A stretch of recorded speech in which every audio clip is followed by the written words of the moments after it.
হে everyone, good morning. তো সকালবেলা তো আমি চলে এসেছিলাম ফ্রেশ হয়ে রান্নাঘরে ব্রেকফাস্ট রেডি করতে। আর ব্রেকফাস্টে বাসি রুটি ছিল, কালকে রাতে রুটি বানিয়ে রেখেছিলাম, তো এক্সট্রাই বানিয়ে রেখেছিলাম সকালে খাবো বলে। তো সেটাই ঘি দিয়ে গরম করে নিচ্ছিলাম। আর মামি বানিয়েছিল ঘুগনি, তো সেটাই আমাকে দিয়ে গেল। ফ্রিজে মিষ্টি ছিল, তো সেটাই নিয়ে নিয়েছিলাম। আর জানি না আজকে সকাল থেকে কেমন একটা আলসেমি লাগছিল, ওই জন্য খাওয়া দাওয়ার পর আবার ঘুমিয়ে পড়েছিলাম। ঘুম থেকে উঠে দেখি 12টা বেজে গিয়েছে। আর কালকে রাতে আমি কিছু আমন্ড ভিজিয়ে রেখেছিলাম, তো সেটাই ছাড়িয়ে খেয়ে নিচ্ছিলাম, কারণ অনেক দেরি হয়ে গেছিল, ওটা আগে খেতে হতো আমাকে।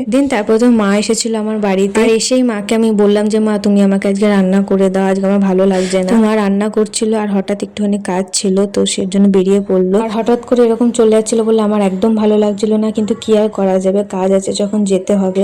তারপর তো দুপুরে ও বাড়ি চলে এসেছে। আর মা যে বানিয়েছিল ঢেঁড়স আলুর তরকারি, করলা ভেজেছিল, আর আমি ডিমটা ভেজেছিলাম। তো বেশি দেরি না করে খেতে বসে পড়লাম, কারণ অনেকক্ষণ আগে আমি খাবার খেয়েছি, আর আমাকে খালি পেটে থাকাটা উচিত না। কালকে তো আমি এসি সার্ভিসিং এর জন্য ফোন করেছিলাম, তো এসেছিল উনি আজকে, কিন্তু আমার যেহেতু 3 মাস কমপ্লিট হয়নি এসিটা, এজন্য আর এসি সার্ভিসিং হলো না। বললো আর কটা দিন যাক, তারপরে এসি সার্ভিসিং করবেন।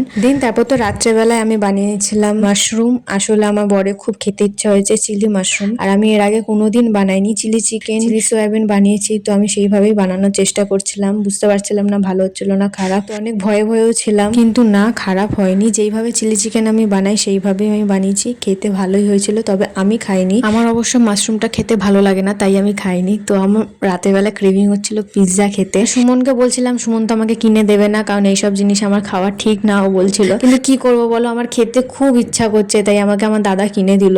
এটা বলবো না যে খালি পিৎজা, তার আগে আমি কিন্তু ভাত খেয়েছি, তারপরে আমার খেতে ইচ্ছা করেছে। তো চলো আজকের দিনটা এইভাবেই কাটালাম। ভিডিওটা ভালো লাগলে লাইক অ্যান্ড সাবস্ক্রাইব অবশ্যই করো। চলো টাটা।